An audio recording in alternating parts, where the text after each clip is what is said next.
تو پھر ان کے پاس یہ روزی اس نام سے نہ آتی۔ کروسین بیچ کے کھانے کی روزی اگر ان کے پاس ہے، فیکٹری چلانے کی روزی ان کے پاس ہے، میڈیکل اسٹور چلانے کی روزی ان کے پاس ہے، تو بس اس آدمی کی وجہ سے ہے جس سے آئیڈیا آیا کہ دو کمپوزیشن کو ملایا جائے تو یہ دوا بنتی ہے، یہ دوا بنتی ہے۔ آپ محسوس کر پا رہے ہیں؟ تو دنیا میں ساری طاقتیں وہ ہیں جو کھانے والی ہیں، مگر کس کے آئیڈیا کے صدقے سے کھانے والی ہیں؟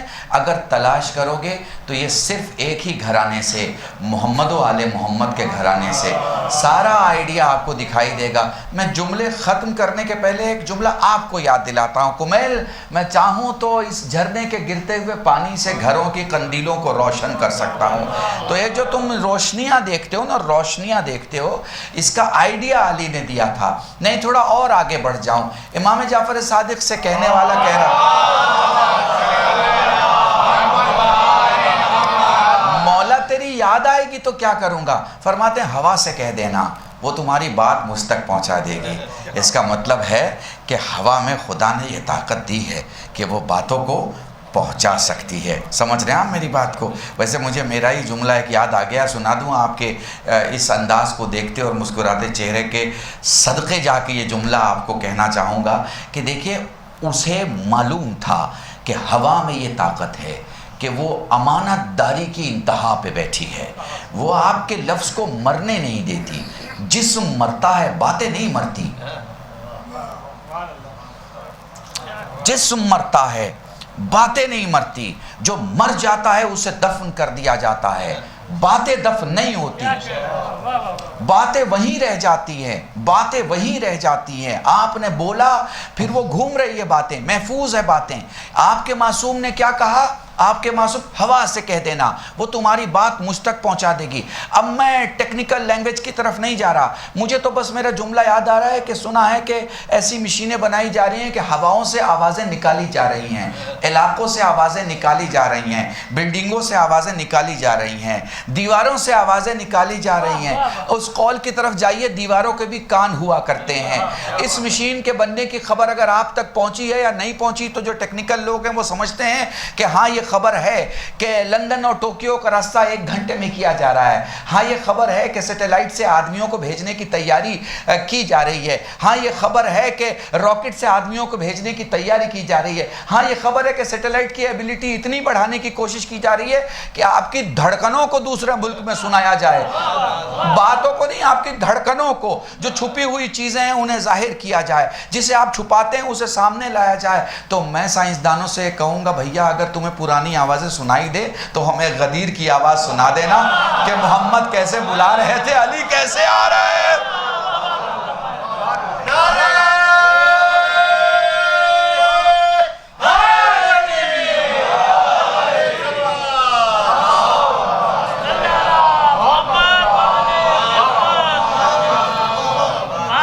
آئیڈیا آف ورلڈ جو ہے کس کا؟ اہل بیت کا ہے۔ اہل بیت نے بتایا ہے کون سی چیز کیسے بنتی ہے، سورج کیسے بنا، چاند کیسے بنا، زمین کیسے بنی، آسمان کیسے بنا، تم کیسے بنے، تم کیسے بنے۔ تم یہ مت سمجھنا کہ جیسے تم بنے ویسے میں بنا۔ یہی تو پرابلم ہے سارے مسلمانوں کی، وہ یہ سوچ لیتے ہیں جیسے ہم بنے ویسے محمد بنے۔ آپ دیکھ رہے ہیں، یہی تو پرابلم ہے سب سے بڑی، یہی سب سے بڑی پرابلم ہے، جیسے ہم بنے ویسے وہ بنے۔ نہیں، وہ الگ معاملات میں بنے، ہم الگ حالات میں بنے، ان کو الگ بنایا گیا، ہمیں الگ بنایا گیا، ہمیں الگ الگ چیزوں کو جوڑ کے بنایا گیا۔ معصوم کے پاس ایک شخص بیٹھا ہے، کہتا ہے میرے مولا بتائیں ہم کیسے بنے؟ کہا 10 چیزیں الگ الگ جمع ہوئیں، پھر اللہ نے 5 چیزوں کے جوہر الگ الگ جمع کیے، تو اس نے الگ الگ چیزیں جمع کی، الگ الگ چیزوں کو بنایا۔ مولا پھر یہ بتائیں ہماری روح کا، وہ بھی اسی طرح بنی، اس میں اللہ نے کچھ خاص چیزیں دیں جو کسی خاص میں ہی تھیں اور کہیں نہیں تھیں۔ اس نے کہا مولا ذرا توضیح دیں، مجھے بتائیں، مجھے سمجھائیں۔ پلٹ کے مولا نے کیا خوبصورت باتیں بتائیں۔ کہتے ہیں کہ وہ جو روح ہے تمہاری، اسے اللہ نے آزاد رکھا ہے، اسے کوئی قید میں نہیں کر سکتا، کیونکہ اللہ نے اس میں جو شے ملائی ہے، اس شے کا کمال یہ ہے کہ وہ کسی کے قید میں نہیں آتی، قید میں نہیں آ سکتی۔ اچھا، قید میں نہیں آ سکتی، یہ اس کی پہلی پہچان ہے۔ دوسری پہچان، وہ جہاں چاہے جا سکتی ہے، اسے کوئی دیوار نہیں روک سکتی، کوئی دروازہ نہیں روک سکتا، کوئی ملک کی سرحد نہیں روک سکتی۔ اب ذرا غور کیجئے گا، میں نے کہا لندن آپ پہنچ گئے نا، میں نے کہا جرمن آپ پہنچ گئے نا، میں نے کہا جاپان آپ پہنچ گئے نا، میں نے کہا مکہ آپ پہنچ گئے نا، میں نے کہا مدینہ آپ پہنچ گئے نا، میں نے کہا کربلا آپ پہنچ گئے نا، دیکھا ہو نہ دیکھا ہو آپ پہنچ جائیں گے، میں کہوں گا آپ پہنچ جائیں گے۔ کیوں؟ کیونکہ آپ کی روح کو کوئی چیز نہیں روک سکتی۔ پھر روح کی خصوصیت اور بھی ہے، اور وہ کیا ہے؟ اس کے سبب خوشبو ہے، اس کے سبب خوشبو ہے۔ پھر محسوس کیجئے گا، روح کے سبب خوشبو ہے۔ تو جب جسم سے روح نکل جاتی ہے تو خوشبو چلی گئی، تو باقی کیا رہ جائے گا؟ بو رہ جائے گی۔ اس لیے آپ سب سے پہلے کیا کام کرتے ہیں؟ مردے کو دفن کرنے کا پروگرام سب سے پہلے کرتے ہیں۔ بڑا آدمی جوان بیٹے کو بلا کے کہتا ہے جلدی دفن کر دینا۔ کیوں بھائی؟ اس لیے کہ اب بو آ جائے گی۔ آپ بو کو محسوس کر لیتے ہیں 4-5 گھنٹہ پہلے سے، کہ اگر اب چھوڑ دیا گیا تو 4 گھنٹے میں 5 گھنٹے میں بو آ جائے گی۔ کیوں بھائی؟ اس لیے کہ روح نہیں ہے، اب خوشبو اس میں نہیں آ سکتی۔ تو جو لوگ آپ کو اخلاقی خوشبو کے ساتھ نظر آئیں، سمجھیں ان کی روح جسم میں موجود ہے۔ اور جو سماج میں بد اخلاقی کی بدبو پھیلا رہے ہوں، سمجھ لیجئے ان کی روح جا چکی ہے، بس جسم چل پھر رہا ہے۔ سمجھ رہا ہے نا؟ محسوس کیجئے گا، پوری توجہ چاہ رہا ہوں۔ پھر کیا ہوتا ہے؟ اللہ نے اس میں ایک چیز اور دی ہے، اور وہ کیا ہے؟ نمو۔ یعنی آپ کا بدن بڑھتا ہے، جسم آپ کا بڑھتا ہے، روح ہے تو جسم آپ کا مٹی روح کے ساتھ ایکسپینڈ کرتی ہے، بڑی ہوتی ہے، بڑھتی ہے۔ روح 18 سال کی یا 17 سال کی یا 14 سال کے بچے سے نکل جائے، اسے آپ دفن کر دیں تو پھر اسے 10 سال کے بعد بھی دیکھیں گے، 20 سال کے بعد بھی دیکھیں گے، 50 سال کے، اس کا قد نہیں بڑھے گا۔ کیوں؟ کیونکہ روح جا چکی ہے۔ تو روح کا کمال کیا ہے؟ اسے کوئی قید نہیں کر سکتا۔ دوسرا کمال کیا ہے؟ ہر جگہ پہنچ سکتی ہے۔ معصوم مسکرا کے فرماتے ہیں خدا نے جن چیزوں سے تمہاری روح بنائی ہے، ان چیزوں سے ہمارا جسم بنایا ہے۔ خدا کی قسم، میں نے پوری مجلس اس جملے میں پڑھ دی اپنے مولا کلام سے۔ میں ایک جملہ کہنے جا رہا ہوں، آپ اپنے ولایت کی چھت پہ اپنے وجود کو محسوس کریں گے۔ پوری توجہ چاہ رہا ہوں میرے عزیزو۔ کیا کہا؟ جن چیزوں سے تمہاری روح بنائی گئی ہے، ان چیزوں سے ہمارا جسم بنایا گیا ہے۔ آپ دیکھیں، میں کہوں گا لندن، جرمن، جاپان، آپ ایک وقت میں پہنچ گئیں گے 5 جگہ، 7 جگہ، 8 جگہ، 10 جگہ، آپ کو فرق نہیں پڑے گا، آپ کو بوجھ نہیں ہوگا، آپ کو چلنے میں پرابلم نہیں ہوگی، آپ کو مسافت اور وقت نہیں روکے گا، کوئی چیز آپ کو مجبور نہیں کرے گی، آپ اتنی جگہ پر میرے کہتے ہوئے فوراً پہنچ جائیں گے۔ کیوں؟ اس لیے کہ آپ کی روح میں یہ طاقت ہے کہ وہ ہر جگہ پہنچ جائے۔ مولا کیا فرماتے ہیں؟ جن چیزوں سے تمہاری روح بنی ہے، ان چیزوں سے ہمارا جسم بنا ہے۔ اب سمجھ میں آیا 40 دسترخوان پر علی ایک وقت میں کیسے پہنچا؟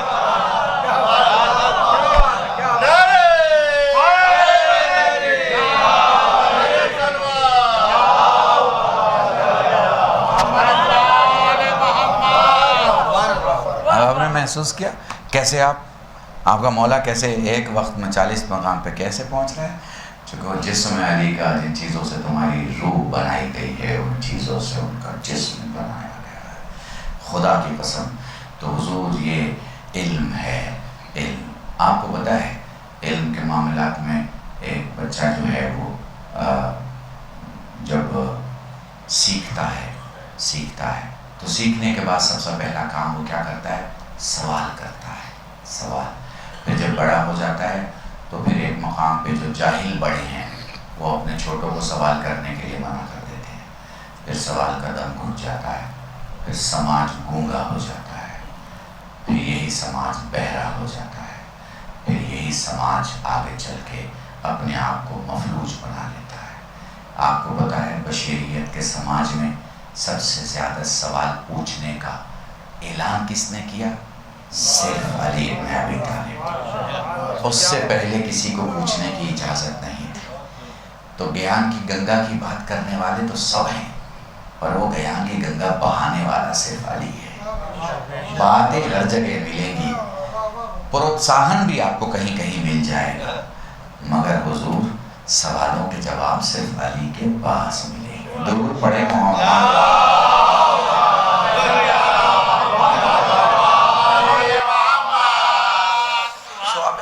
بات کر رہا ہوں تو ظاہر سی بات ہے کہ بنیادی طور پر مجھے آپ کو بتانا پڑے گا کہ پھر کتنے قسم کے علم ہیں۔ تو دیکھیے بہت اگر سمیٹنے کی میں کوشش کروں تو ایک علم ہے جسے علم الابدان کہا جائے گا، ٹھیک ہے؟ ہاں، تو یہ علم کیا ہے؟ یہ علم ہے جسموں کا علم، ٹھیک ہے؟ علم الابدان یہ جسموں کا علم ہے۔ پھر ایک علم ہے جسے علم الادیان کہا جائے گا۔ یہ کون سا علم ہے؟ یہ ہے دھرموں کا علم، دینوں کا علم، ٹھیک ہے؟ تو آپ عطر کی دکان پہ جب جاتے ہیں تو عطر کی دکان پہ آپ کو ہر بوتل میں خوشبو ملے گی، بدبو کسی میں نہیں ملے گی، سمجھ رہے ہیں نا؟ ہاں، جس میں جائیں گے اگر وہ دکان عطر کی ہے تو خوشبو ملے گی، بدبو کے نام پہ وہ دکان نہیں کھلی۔ تو دھرم کا مطلب ہے کہ بدبو کے دکان پہ بدبو کے نام پہ وہ دکان نہیں کھلی ہے، وہ خوشبو کے نام پہ کھلی ہے۔ اب کچھ لوگ ہیں جو نقلی خوشبو بنا کے اصلی خوشبو کا مذاق اڑانے کو کھڑے رہتے ہیں، لیکن لگانے کے بعد آدمی کو پتہ چل جاتا ہے کہ 2 گھنٹے میں ختم ہو جائے، وہ خوشبو نہیں ہوتی، وہ آدمی کی بنائی ہوئی برسوں تک جس کا اثر ذہنوں میں برقرار رہ جائے، وہ خدا کی دی ہوئی خوشبو ہے، ٹھیک ہے نا؟ تو یہ علم ہے، علم الابدان ہے، علم الادیان۔ اب دیکھیں بہت گاڑی بحثیں ہیں، میں اس میں پڑھ جاؤں گا تو آپ بور ہو جائیں گے، اس سے تھوڑا اسے سمیٹ رہا ہوں۔ تو یہ 2 ہو گئے، ان میں بھی ان 2 کی بھی 2 قسمیں ہیں، ان کے جو علماء ہیں وہ 2 قسم کے۔ ایک کو ہے جسے اللہ نے جس کے لیے کشف کرنے کی طاقت، یعنی ان کو ملا ہے، اسے کہیے کہ عطیہ ہے، عطیہ گفٹ میں مل گیا۔ اور ایک ہے جس نے کسب کیا، جس نے حاصل کیا، 8ویں میں تھا، 9ویں میں گیا، پھر 10ویں میں گیا، پھر 12ویں کلاس کی گریجویٹ کیا، پوسٹ گریجویٹ کیا، تو یہ پروسیس سے اس کو ملا ہے، ٹھیک ہے نا؟ تو اب پروسیس سے ملنے والا علم الگ ہے، پروسیس کا علم ہے، اور ایک علم وہ ہے جو عطا کیا گیا، عطا کیا گیا۔ یہ کیسے ہے؟ اب یہ اس طرح سے سن لیجئے، ایک درزی کا گزر ہو رہا ہے مولا کے پاس سے، اور گنگنا رہا ہے، گانے گنگنا رہا ہے۔ امام نے کہا کیا ہی بہتر ہوتا قرآن کی تلاوت کرتا۔ وہ کہتا مجھے عربی نہیں آتی۔ امام جھکے، ایک کنکر اٹھایا، اپنے لعاب دہن سے مس کیا، اس کے منہ میں ڈال دیا۔ اب جب اس نے وہ کنکر اپنے منہ میں لیا تو اسی وقت قرآن کا عالم ہو گیا اور 70 زبانوں کا جانکار ہو گیا۔ یہ عطیہ ہے، عطیہ ملا کرتا ہے، سمجھ رہے ہیں آپ؟ ہاں، یہ عطیہ، یہ کسبی نہیں ہے۔ کسبی والے الگ ہیں، وہ کسبی والے وہ ہیں جو اپنا برسوں پڑھ رہے ہیں، کتاب میں ہی لگے ہوئے ہیں، کتاب میں ہی لگے ہوئے ہیں، وہ روایتوں میں ہی ہیں، وہ سطروں میں ہی جیتے ہیں، وہ کتاب کے اوراق میں ہی لگے ہوئے ہیں۔ تو ایسے ہی ایک واقعہ بڑا مشہور ہے، ہم مولویوں کی دنیا کا واقعہ ہے کہ ایک طالب علم نے نجف میں کسی اسکول میں، یعنی حوزے کا جو اسکول ہوتا ہے اس میں نام لکھوایا، اور پتہ چلا کہ ایک کلاس میں کئی سال فیل ہو گئے اور بڑے پریشان تھے، کچھ یاد نہیں ہوتا تھا، جو بھی سوال ہوتا تھا مدرس کا اس کا جواب نہیں دے پاتے تھے۔ گئے مولا کے روضے پہ، روتے روتے سو گئے دعا کر کے کہ مولا ایسی حالت ہے، کچھ تو معجزہ دکھا دے۔ خواب میں دیکھا مولا آئے ہیں، کہتے ہیں پڑھ بسم اللہ الرحمن الرحیم۔ اب جسے علی نے بسم اللہ پڑھایا ہو، آپ سوچیے اس کی کیا کیفیت ہو، ہے نا؟ وہ مست ہے بالکل، کیونکہ اب اس کو صرف سوال ہی کا جواب نہیں معلوم، اسے سامنے والے کا سوال بھی معلوم ہے کہ سامنے والا پوچھنے والا کیا ہے۔ وہ آستینیں سمیٹ کے اپنے مدرسے میں پہنچ گئے۔ کہاں دکھاتے بھائی؟ جہاں اتنے سالوں سے ذلیل و ذلت محسوس کر رہے تھے کہ جب دیکھیے فیل ہو جا رہے ہیں، اب وہیں پہ ان کو عزت مل رہی ہے، کیونکہ لڑکے سے بتا دے رہے ہیں تمہارا سوال کیا ہے، چھوٹے سے مدرس سے بتا دے رہے ہیں تمہارا سوال کیا ہے۔ اب وہ بڑے پرنسپل کے پاس پہنچ گئے اپنے، ان کا جی ہم آپ کو بتاتے ہیں کہ آپ کیا ہم سے پوچھنے والے ہیں اور اس کا جواب یہ، اور ہم یہ بھی بتا دیں گے اس کے بعد آپ کا سوال کیا ہے۔ انہوں نے آنکھوں میں آنکھیں ڈالی اور ڈال کے کہا جس نے تجھے بسم اللہ پڑھائی ہے اس نے مجھے پوری الحمد پڑھائی ہے۔ درود پڑھے محمد۔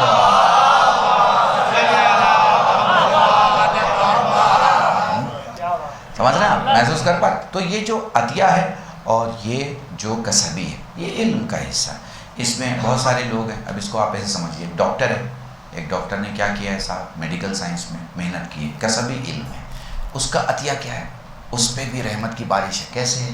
خدا نے اس کے ہاتھ میں شفا دے دی ہے، اب اس کے ہاتھ میں شفا ہے، تو وہ مریض جو اس سے محفوظ دوا کر کے محفوظ ہیں، دوا کرا کے محفوظ ہے، وہ اس لیے نہیں کہ وہ میڈیکل سائنس کا بڑا ڈاکٹر ہے، وہ اس لیے کہ خدا نے اس کے ہاتھ میں شفا دی ہے۔ سمجھ رہے ہیں نا؟ وہ کچھ چیزیں ہیں جو خدا نے کچھ چیزوں میں چھپا کے رکھ دی ہے نا۔ میرے والد مجھے سکھایا کرتے تھے بیٹا 2 دکانیں ہوں اور تمہیں سامان خریدنا ہو تو ایسی دکان سے ہی خریدنا جس میں بھیڑ زیادہ ہو۔ میں نے پوچھا ابا ایسا کیوں؟ کہنے لگے وہ بھیڑ بتا رہی ہے کہ خدا کی رحمت اس کے یہاں زیادہ برس رہی ہے، بھیڑ سے دکھ رہا ہے۔ تو برکت کی جگہ سے کچھ لے کے آؤ گے تو برکت ہی تمہیں ملے گی. محسوس کر پا رہے ہیں؟ کچھ چھوٹی چھوٹی چیزیں میں آپ کو بتا رہا تھا. جو میں نے کہا کہ وہ ایلومینیم والے کے یہاں ایلومینیم کا سائز کٹ گیا اور اس سے باکس بن گیا، لیکن جو بچا ہوا تھا اس کا باکس نہیں بن پایا، وہ ریسائیکل میں ڈالا جائے گا تو نیا بن جائے گا. یہ میں نے ایسے ہی نہیں کہا تھا، چونکہ کربلا نے ہی ہمیں سکھایا ہے، کربلا ہی ہمیں سکھا رہی ہے اور کربلا ہی ہمیں سکھائے گی. ایک بات میں آپ کو بتاؤں، ایران ابھی 12 دن میں جو جیتا ہے نا، وہ اسلحوں سے نہیں جیتا ہے، کربلا سے جیتا ہے. میں نے بہت بڑا جملہ کہا ہے، خدا کی قسم. میں نے بہت بڑا جملہ. آپ اپنے گھروں میں جو اپنی جنگ لڑتے ہیں، ایمان کی جنگیں صرف بول کے نہیں لڑی جاتی، جنگیں احساسوں میں بھی لڑی جاتی. جنگیں احساسوں میں آپ کا بیٹا ہے، جوان ہے، 18 برس ہے، اذان کی آواز ہے، اٹھ نہیں رہا ہے، آپ لڑ رہے ہیں، اپنے آپ سے لڑ رہے ہیں. اس کو بولنے کے پہلے کہ میں نے کیا کمی کی، میں نے تو حلال کھلایا، میں نے تو اچھی نوکری کی، میں نے تو پاکیزہ کھلایا. اس کے بعد یہ کسالت، یہ کہاں سے چیزیں آ گئی اس کے اندر، یہ سستی کہاں سے آ گئی، کیوں یہ ویسے جاگ نہیں رہا ہے، کیوں اذان کے پہلے نہیں اٹھ رہا ہے. یہ آپ کے اندر ایک جنگ چل رہی ہوتی. کربلا ہر جنگوں میں آپ کو جیت دلاتی ہے، ہر جنگ. ہماری پرابلم کیا ہے کہ ہم اپنی نوکریوں کو بہت اہمیت دے دیتے ہیں. ہماری پرابلم ہے نوکریوں سے زیادہ رشتوں کو اہمیت دیجیے، چونکہ نوکریوں میں گھنٹے جاتے ہیں، رشتوں میں زندگیاں جاتی ہیں. درود پڑھیں محمد.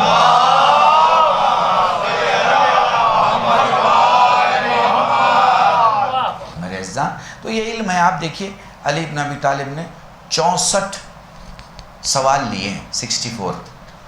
اب موقع تو ہے نہیں بالکل بھی، جب کہا ہے سلونی 64 کوشچنس آئے ہیں.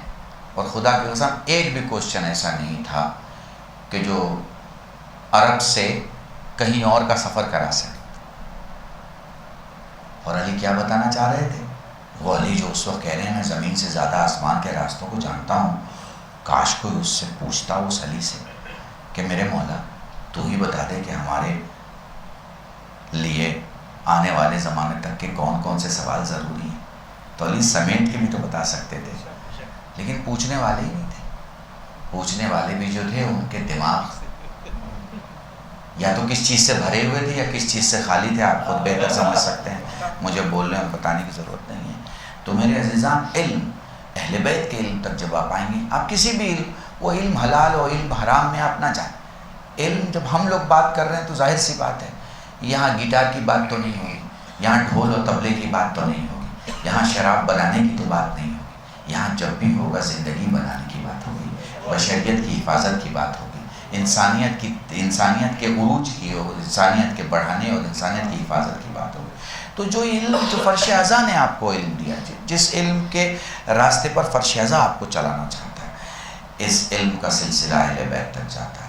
اور کہاں تک ہو کے جاتا ہے؟ پہلے مجتہدین تک جاتا ہے، پھر مجتہدین سے مراجع تک جاتا ہے، اور پھر مراجع سے یہ سلسلہ آپ کے امام تک جاتا ہے. اور جب امام تک سلسلہ چلا گیا تو پھر آپ مطمئن رہیے، مطمئن رہیے. میں آپ کو، آپ ماشاءاللہ سے کربلا جاتے آتے رہتے ہیں اور انشاءاللہ ضرور جائیں گے. وہاں دیکھیے نجف سے آپ چلیے، کربلا تک پہنچ جائیے، آپ کو سب کچھ ملے گا جو آپ چاہیں گے ملے گا. جو آپ دل میں سوچیں گے کہ چائے مل جاتی تو آپ کو چائے مل جائے. آپ کو پتہ ہے وقت کے امام کی جو حکومت ہوگی اس کی چھوٹی سی تصویر اگر آپ کو دیکھنا ہے تو نجف اور کربلا کے درمیان ہے. میں ایک جملہ کہا کرتا ہوں، میں نے اکبر پور کے علاقے میں کئی گاؤں میں یہ جملہ پڑھا ہے، یہاں دہرا رہا ہوں. دیکھیے جب چھوٹی بھیڑ ہوتی ہے تو گھر کے بزرگ سنبھالتے ہیں، بھیڑ بڑھ جاتی ہے تو گاؤں کا پردھان سنبھالتا ہے، اور بھیڑ بڑھ جاتی ہے تو علاقے کی پولیس سنبھالتی ہے. بھیڑ بہت زیادہ ہو جاتی ہے تو پھر آرمی کو بلایا جاتا ہے اسے سنبھالنے کے لیے. یہ سلسلہ ہے نا. آپ اتنے جا چکے ہو کربلا سے نجف کے درمیان، مجھے آپ ایک پولیس والا دکھاؤ جو آپ کو سنبھالنے کے لیے کھڑا ہو. تو آپ سوچئے کہ اتنی بڑی بھیڑ میں اگر پولیس والا نہیں آ رہا ہے تو کوئی تو ریزن ہے. اس لیے کہ عراق جانتا ہے حکومتیں نہیں سنبھال پائے گی، پردے غیب میں بیٹھا ہوا علی کا علی بیٹا سنبھال رہا. درود پڑھے محمد.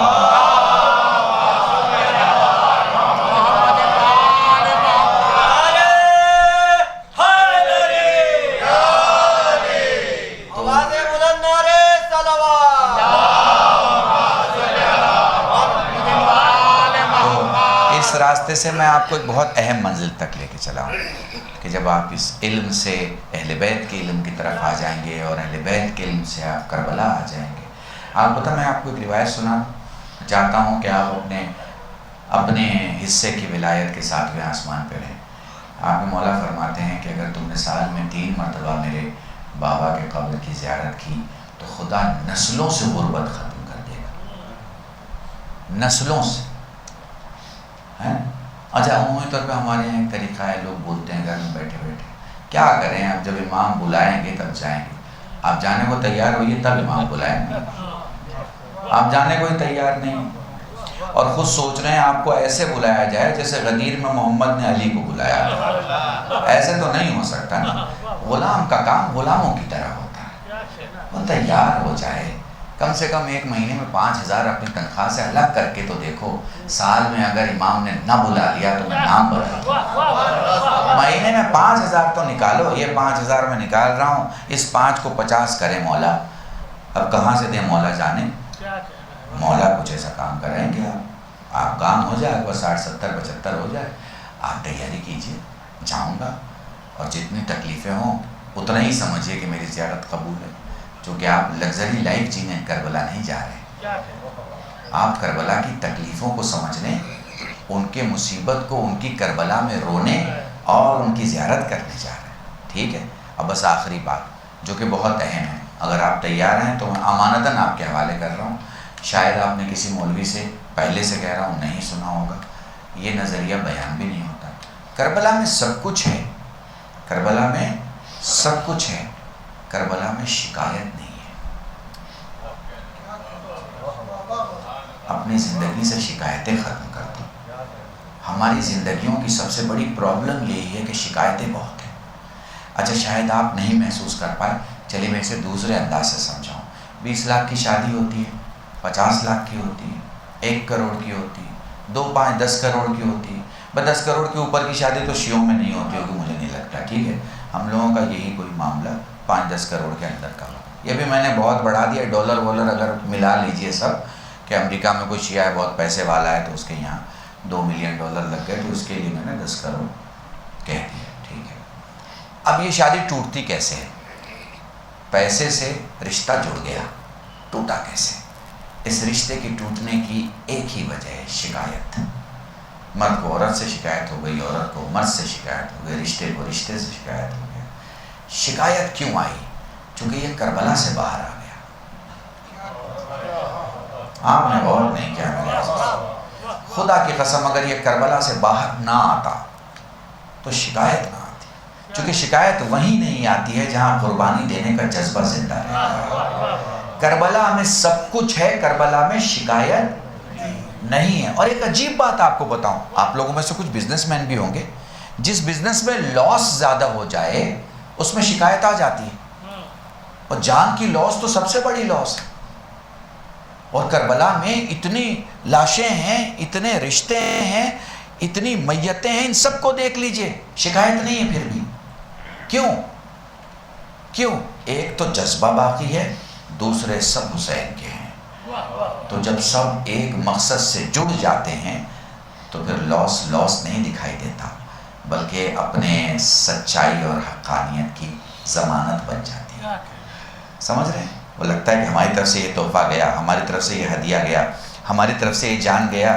آپ دیکھیے نا, صدقے کے طور پہ جان دی جا رہی ہے. مولا میری جان آپ پہ فدا ہو, قربان ہوں, میں صدقہ جاؤں, میں صدقے جاؤں, میں فدا ہوں. آپ محسوس کر پا رہے ہیں اس جذبے کو؟ جان دینے کا جذبہ ہے تبھی نا. تو دیکھیے جب جذبہ زندہ رہے گا تو شکایت نہیں رہے گی. جذبہ مر جائے گا, شکایت جوان ہو جائے گی. سمجھ رہے ہیں؟ تو جو آدمی اپنے رشتے کو گھر میں نہیں سمجھ رہا ہے, جہاں طلاق ہو رہی ہے, جہاں چھوڑا جا رہا ہے, جہاں رشتے ٹوٹ رہے ہیں, کس وجہ سے؟ وہ کربلا سے باہر ہے. کربلا کے اندر ہوتا تو ٹوٹنے کی اور توڑنے کی نہ سوچتا. محسوس کر پا رہے ہیں؟ بہت بڑا جملہ ہے. تو کربلا میں شکایت نہیں ہے. بس میں یہی ختم کر رہا ہوں میرے عزیزوں. مجھے ایک دوسری مجلس میں خطاب کرنی ہے, انشاءاللہ جو ہے ماتم بھی ہوگا. آپ اس برکتی اور رحمتی فضا میں اپنی دعائیں بھی مولا سے مانگیں. یہ وہ مقام ہے جہاں کی دعائیں رد نہیں ہوتی, بالکل رد نہیں ہوتی. فرش ازا کا ایک اپنا معیار ہے. چلو کربلا چلتے ہیں, جہاں شکایت نہیں، جذبہ ہی جذبہ ہے۔ ایک ماں ہے جو اپنے بچوں سے کہہ رہی ہے بیٹا ہم تمہیں زندہ دیکھ رہے ہیں، کیا کروں ماں؟ جب ماموں کے پاس جاتا ہوں وہ یہ کہہ کے بھیج دیتے ہیں کہ جب میری بہن تمہیں پکارے تو پھر کون جائے گا اگر میں نے تمہیں بھیج دیا تو؟ جزاکم اللہ جزاکم اللہ۔ اور بار بار بھانجے کہہ رہے ہیں ماموں جان اسی ماں نے ہمیں بار بار بھیجا ہے کہ جاؤ تم جلدی سے اپنے ماموں پر قربان ہو جاؤ۔ میں کیسے بتاؤں آپ کو کس طرح سے اجازت ملی اور کس طرح سے عمر محمد گئے؟ میں کیسے بتاؤں آپ کو کہ کس طرح سے اجازت ملی اور کس طرح سے جناب قاسم گئے؟ فارسی کا ایک شاعر کہتا ہے کہ جس جگہ چوٹ لگتی ہے وہ جگہ پھول جاتی ہے، اور جب چہرہ پھول جاتا ہے اور آنکھیں پھول جاتی ہیں تو کھلتی نہیں ہیں۔ پتہ نہیں ہے آپ نے ان چہروں کو دیکھا ہے کہ نہیں دیکھا ہے جو سوج جاتی ہیں چوٹ کی وجہ سے، تو پھر آنکھیں نہیں کھل پاتی۔ آپ کو پتہ ہے بار بار حسین کہہ رہے تھے میرے لیے آنکھیں تو کھولو، تیرا چچا پکار رہا ہے، آنکھیں کھولو قاسم ذرا مجھے تو دیکھو، میری خواہش ہے مجھے دیکھو۔ جزاکم اللہ۔ خدا تمہیں کوئی غم نہ دے سوائے غم سید الشہداء۔ بڑی عجیب منزل ہے۔ سائل سوال کرتا ہے مولا کیسے روئیں؟ فرمایا آنسو کا وہ قطرہ جو آنکھوں میں رہ جائے مومن کا، جو آنکھوں سے باہر آئے صالحین کا، جو داڑھی کے بال تک آئے ہم انبیاء کا، مولا جو سینے تک آ جائے فرمایا ہم اماموں کا۔ اے میرے مولا جس میں آواز بلند ہو جائے رو کے فرمایا میری دادی فاطمہ زہرا۔ اس لیے جب بھی رویا کرو بآواز بلند رویا کرو۔ اپنی 35-36 سال کی خطابت میں پچھلے 22-23 سال سے یہ جملہ پڑھ رہا ہوں۔ دیکھو 3 قسم کے رونے والے ہوتے ہیں، ایک گلی والا روتا ہے، ایک پڑوس والا روتا ہے اور ایک گھر والا روتا ہے۔ حسین پر گلی والوں کی طرح مت رونا، حسین پر پڑوس والوں کی طرح مت رونا، حسین پہ گھر والوں کی طرح رونا۔ جزاکم اللہ جزاکم اللہ۔ خدا تمہیں کوئی غم نہ دے سوائے غم سید الشہداء کے۔ چلو کربلا چلتے ہیں، رخصتی کا ایک منظر دکھاؤں گا اور مجلس تمام ہے۔ السلام علیک یا زینب یا ام کلثوم یا رقیہ یا سکینہ علیکن من السلام۔ مجھے نہیں معلوم حسین کیسے نکلے، مجھے نہیں معلوم حسین میدان میں کیسے آئے، مگر ایک مقام پہ تلوار کا لہو صاف کیا، تلوار کو نیام میں رکھا، حسین گھوڑے سے زمین پہ آئے۔ اب حسین نہ زین پر ہے نہ زمین پر بلکہ تیروں پہ معلق ہے۔ اب کیسے سمجھاؤں، پوری طاقت سے حسین نے خود کو شکل سجدہ میں تبدیل کیا، دھیرے دھیرے اپنے پورے وزن کو زمین کی طرف دھکیلنا شروع کیا۔ جیسے حسین کی پیشانی زمین کربلا پہ آنے لگی، آگے کے لگے ہوئے تیر پیٹھ کے پیچھے سے نکل گئے۔ ہائے حسین جزاکم اللہ جزاکم اللہ۔ ذوالجناح نے طواف کیا، کہتا ہے ایک کام کر اب میری پیٹھ پہ خود کو ڈال دے۔ کیا کرے گا؟ تجھے لے جاؤں گا، اے میرے مولا تیرے نانا کے روزے پہ لے جاؤں گا، تیرے بابا کی قبر پہ لے جاؤں گا، مادر گرامی کے مزار پہ لے جاؤں گا۔ فرمانے لگے دیکھ وہ میرے نانا موجود ہیں، دیکھ وہ میرا بابا موجود ہے، دیکھ وہ میرا بھائی موجود ہے۔ میرے بازوؤں میں گردن ڈال، دھیرے دھیرے اٹھا۔ مولا کیا دیکھنا چاہتے ہو؟ ذوالجناح دیکھوں تو صحیح میرا علی اکبر کہاں سو رہا ہے، ذوالجناح دیکھوں تو صحیح میرا عباس۔ ہائے کربلا، ہائے عاشوراء، الا لعنت اللہ علی القوم الظالمین وسيعلم الذين ظلموا أي منقلب ينقلبون إنا لله وإنا إليه راجعون اللهم